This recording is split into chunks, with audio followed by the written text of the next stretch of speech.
I'm Gary Teskey. I'm a retired pastor. I've been serving in the Central States Synod since 1987, and prior to that served as a missionary in Papua New Guinea, so I have an interest in the overseas church relationships and have been serving in some leadership capacity since the mid-90s in these companion synod relationships. Currently I'm the chairman of our companion synod team.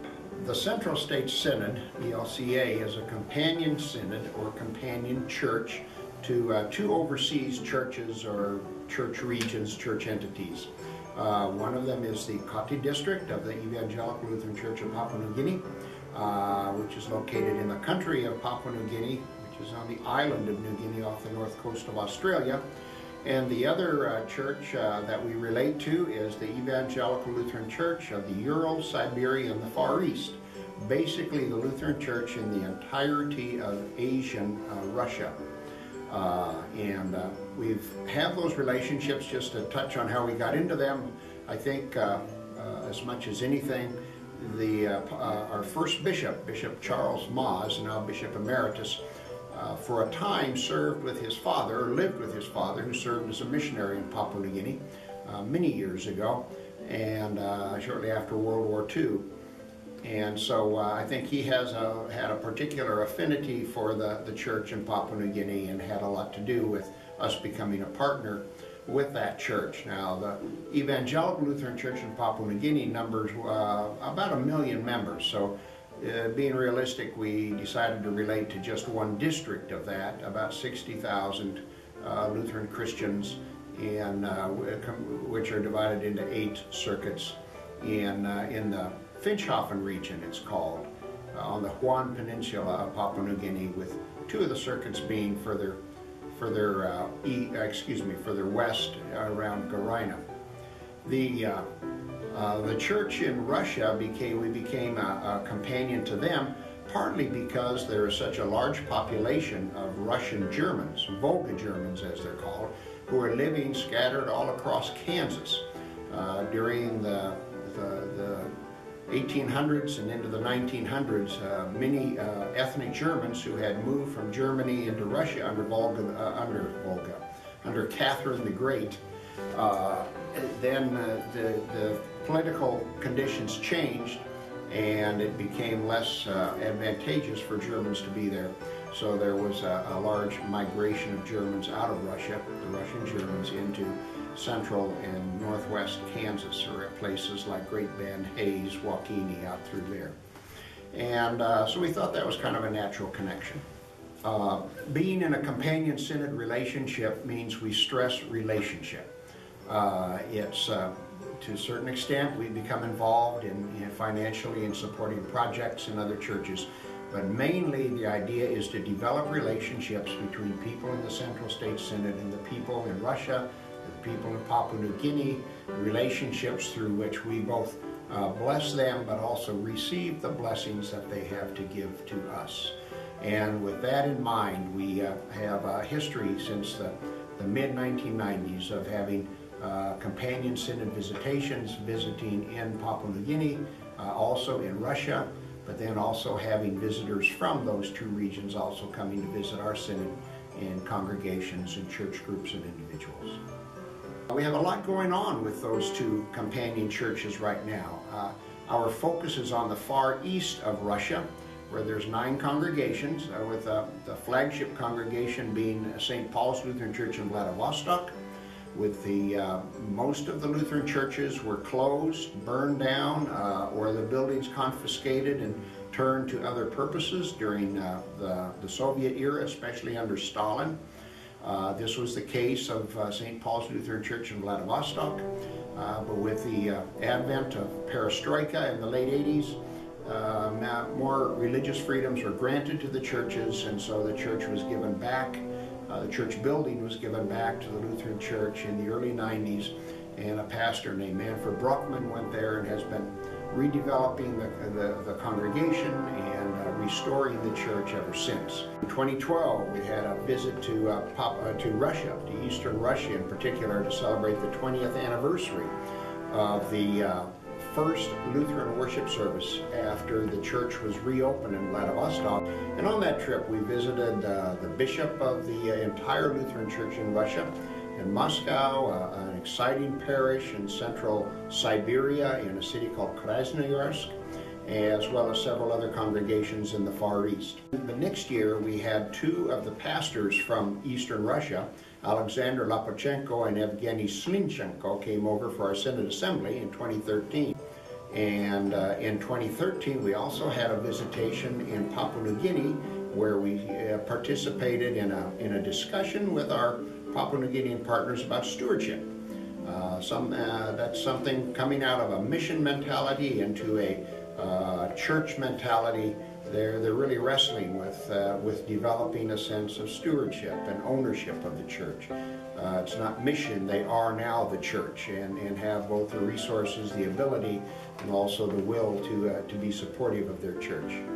And then just this past year in 2014 we had another visitation to deal with another area that they are very concerned about. This is at the invitation of our companions in Papua New Guinea, and that is communication. And so four of us, including a high school senior from Overland Park named Alex Lang, but also Daniel Lillienkamp and Gary Kallenserud from St. Louis, we went over and spent almost a week helping coordinators, one coordinator from each of their 8 circuits, to gain in their proficiency in working with computers and getting on the internet, something that is now just coming into being in Papua New Guinea.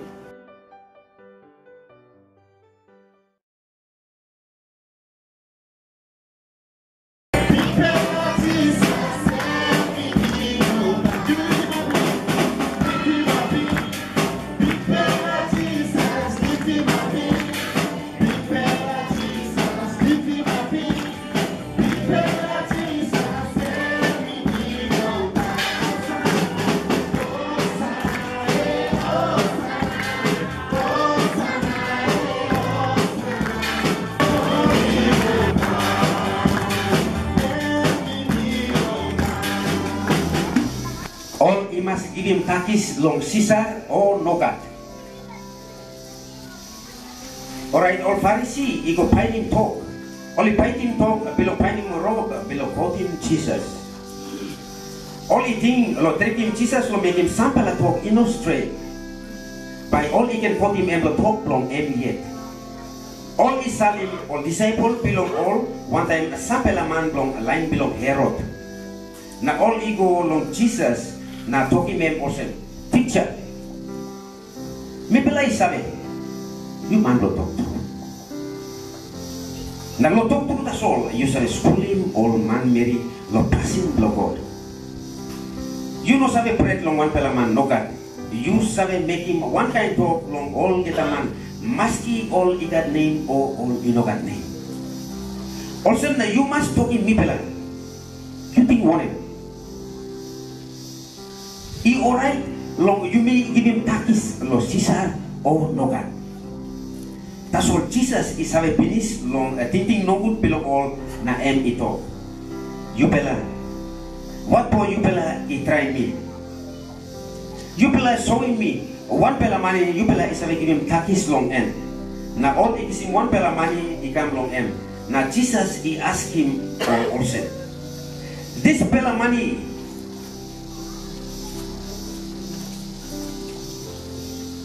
this pela picture, na this pela name, istablo this pela money, emi belong pusat, na all ito belong Caesar, na emi talking more. Alright, something belong Caesar, you pela you must give him belong Caesar, na something belong God, you pela you must give him belong God. All the harem this pela to, na all the kirap no good, na all ilusimer, na all iko. This pla emi good news blo Jesus Christ big pla blo yumi ikam blo yumi long this pla Sunday morning yumi harap ini stop blo God now yumi bunyi mouse one time all kita believe man lo all kita have blo this pla ground na yumi taking out in talk believe blo yumi. Heck, we got a whole foot between the water and the top of the boat. Sometimes you don't. Yeah, I don't. Heading out.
So if you read the pen, it says, come tell us your soul story, and it's S-O-L-E. So that's kind of odd for us to say soul story. What does that mean? Does that mean tell me a story about your soul? Usually in church you would say, tell me a soul story, S-O-U-L, meaning telling me how you have grown with God. So that part of soul is big for you. That's right now at home, so I'm missing that season. So my favorite seasons. That was totally different. My students didn't understand fall, and so I wanted to bring one to you if you've been there. And this is what's noted for St. Louis, a big arch. It's I should know that statistic. 600 and some feet, isn't it? Yeah. I think it's right around 600 feet. Yeah, about 600 feet tall. And you can take an elevator and go all the way up to the top. So I did that the first time this July. And there are windows. It's very, very hard to see. But here are people. And so that's a big, huge monument. So when you see St. Louis, you usually think about the arch where we're from. And you can see the big arch. And on 4th of July, our Independence Day, they shoot fireworks. And when is your Independence Day? September 16th. September. Oh, we just missed it. Yeah. Okay, September. Okay, they should have fireworks on your Independence Day. Oh, okay, it's coming. Oh, there's the spider. It's on the windshield.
Central Strait, Synod, America can come now. In the Holy Man one time, happen this plan.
Bamboo often.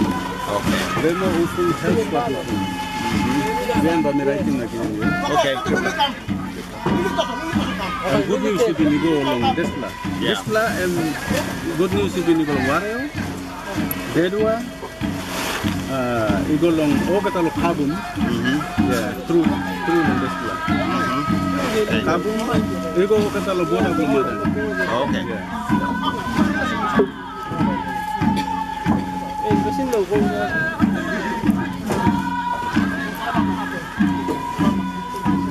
Yeah, so this is the groups coming in really represent the progression of the gospel out from the evangelist. Thank you.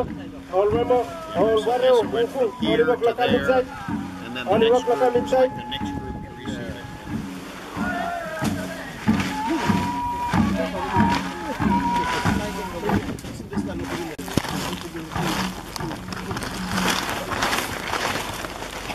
Okay, thank you. All warrior come yet? All warrior you will come. Now me ask him. Pembung na wemo. You stop the one map, please. You behind him. Not come inside. Thank you, warrior. Noise yet? Sit down.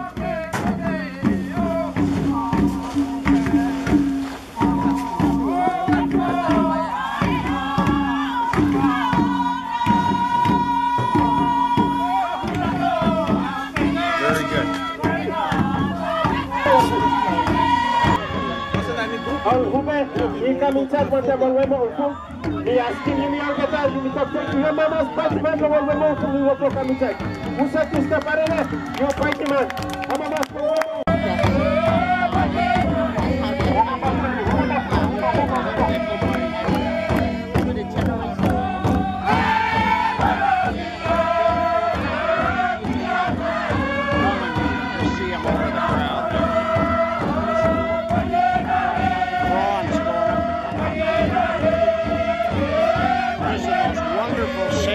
Chaos they create with this kind of an event. I've seen them many settings. That's just so moving. Only come inside, finish. Now one time now. Now me blasting Bemo. Or head spot. Or what about Bemo? Head spot, come inside. Head spot,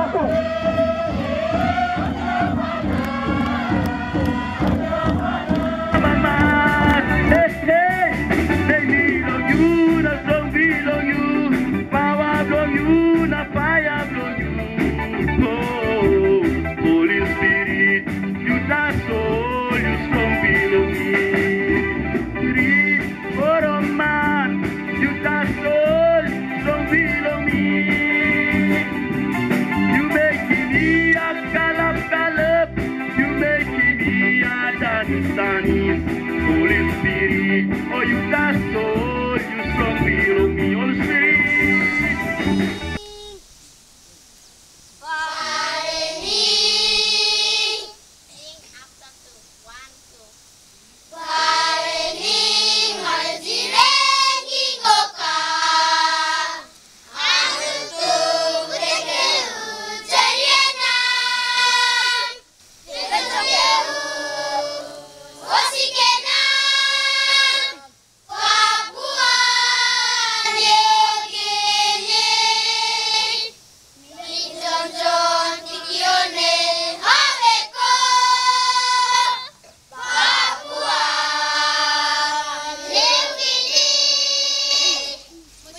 line ba oli toka auto sem this la time been sanap na lukim na oli been katim rebound to 100 year.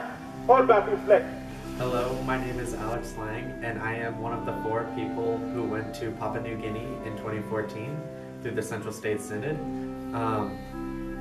I got started throughout the whole process by simply talking to Gary Teskey at the Central States Synod Assembly meeting in June of 2014. And I didn't think to myself that I would be going on the trip. It was something that I thought was well beyond my dreams and well beyond my ability of going and traveling like this. It wasn't until I had talked to my parents about this and they explained to me how amazing of an opportunity it would be to go on a trip like this. And so, for the most part, it wasn't a big, huge deal to me from the start. It was just making the personal choice of, I want to go on this trip. I have been told by multiple people that it's an amazing opportunity, and I have no idea what I'm getting myself into. I'm scared. Why am I scared? Because I don't know what I'm doing. I don't know what I'm getting myself into. I've never traveled internationally before. But kind of having the courage to put one foot in front of the other, to go to the meetings that we talked about and talked about what the logistics of our trip would be, why we were going on the trip, and understanding why we were going, was really what got me to the point of feeling comfortable traveling with 3 complete strangers to a foreign country that had terrible roads, and I was going to be on a speedboat, and kind of putting myself into this adventure that I had no idea what to expect. That is why I had the courage to go, was because I felt comfortable going with these guys. And I had felt comfortable with God, that God was going to keep me safe, that God was going to be there for me throughout the entire process. Would I do it again? Yes.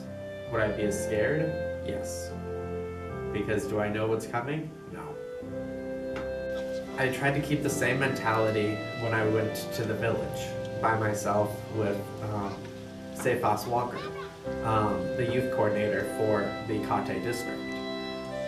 Going into that day, I woke up and honestly had no idea what to expect. Going and spending a night in the village was an idea that had passed through my brain, that I didn't know how to deal with it. I had this thought, and I liked the idea. Did I know what to expect? Not a clue. But I liked the idea, and so I pressed for it. Am I glad I did it? Definitely. Because I had the opportunity to spend the day and to spend the night with just Papua New Guineans, no other Americans, no Germans, no one else that I had ever been in contact before with and had any experience with. Just fully diving into this amazing experience. So while I was in the village, there were a lot of different activities that they kind of had planned out for me. But they're not activities like going to a movie theater, seeing a baseball game. It's things like simply floating down a river with friends, floating on an inner tube, swimming around, cutting a lemon off a lemon tree. By the way, their lemon tree was actually an orange tree, but I didn't have the heart to tell them that their lemons were lemons. So it wasn't things that you would normally expect to do when you go to a friend's house or to go with a friend. It was very human things that you would do that you just felt like a genuine connection with. That there was no technology around, there was nothing that would kind of come between you and your friends. They showed me their village, they showed me how they make their money, they showed me how they process cocoa beans and how they ferment the cocoa beans before they go off and sell them for a profit. I cut down a stalk of just genuine, just whole sugar cane and let me munch on that just to taste genuine sugar cane. Nothing that's been processed, just organic, full, just fresh off the crop sugar cane. It was a really moving experience to have this opportunity to connect with these people beyond just being there because God brought us together, but to connect with Him on a personal level as humans. To be together and to spend time together, to share meals together in their bush houses, in the light of the moon, without really technology being there, without electricity being there, to just be in nature and to be with them at the same time, and to live life the way they live was a really moving experience. To be able to drink tea that was boiled over a fire and then to connect with them like that, rather than having it be on a stove or be on some other form of cooking. Just to live the way they live for a day was an incredible experience. I think it's an important experience for as many young people as they can to go on a trip like this. Because if you have the opportunity to travel internationally like this, you can experience different cultures that are outside of your native congregation, that are outside of your state, outside of your city, and outside of what America feels like. At very few points when I was in Papua New Guinea did I feel like an American. I felt more like I was a person and more like I was a human interacting with other humans, rather than feeling like I have to be American, I have to push American ideals upon these people. I felt like I was able to have a genuine connection with them. If you have the opportunity to travel like this in high school, take it. Don't worry about all of the other little details that'll come with it. God will take care of those. Or He'll put people in place to take care of those. It's an amazing experience to travel like this as a high school student. And you'll never get this opportunity again as a high school student because you're in the prime time of your growth and development. You're changing more right now than you are at any other point in your life. So to affect that by experiencing another culture and experiencing other people is an incredibly life-changing experience.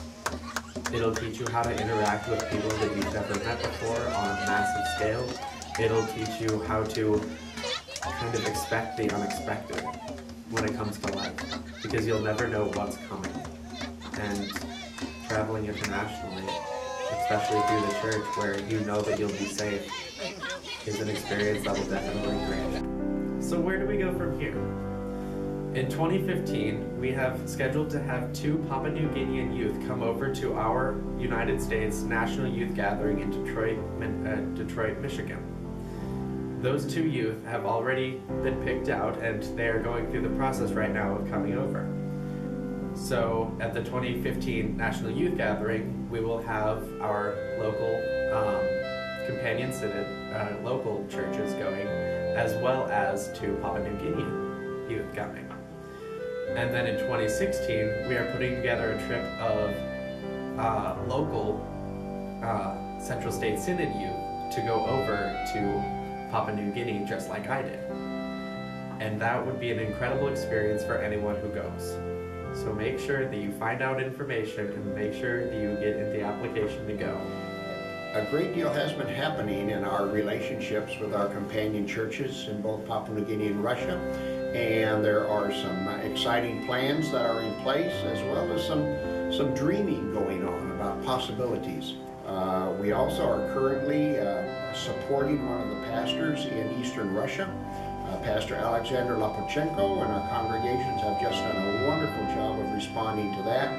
It's we're sending the cost to us is about $800 a month, and we committed to supporting him for 3 years at that rate, and the congregational donations toward that have covered the cost. We just had a great response for that.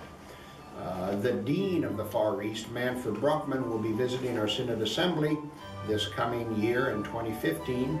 And then in 2016, we have tentative plans to find someone within our Synod who could travel to Russia and working with a missionary from the United States who's been living in Russia, speaks fluent Russian, is married to a Russian woman, Braden Berkeley, and to work with him on a project he has going to really address the great need for additional education among the leadership of the church in Russia.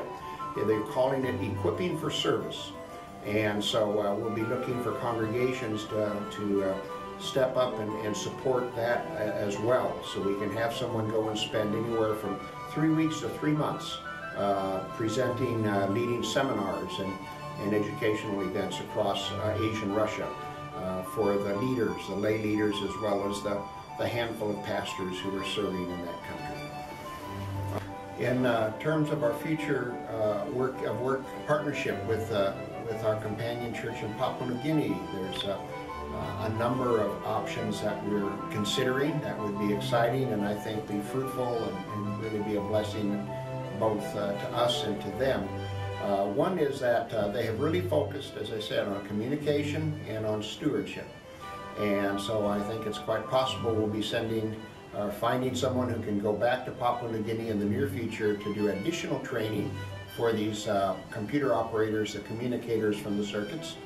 And we don't have anything definite there, but they want that to happen, and it would be, I think, they would appreciate it very much. And it's also a great way to develop relationships as you're working together with Papua New Guineans on a project such as that. Another thing that we're considering is they have some delightful and talented music and dance groups. This would be a major project, but it would be wonderful if we could bring a group over to do performances in various churches and venues across the Synod. And so we're thinking and brainstorming and praying about finding a way to make that happen.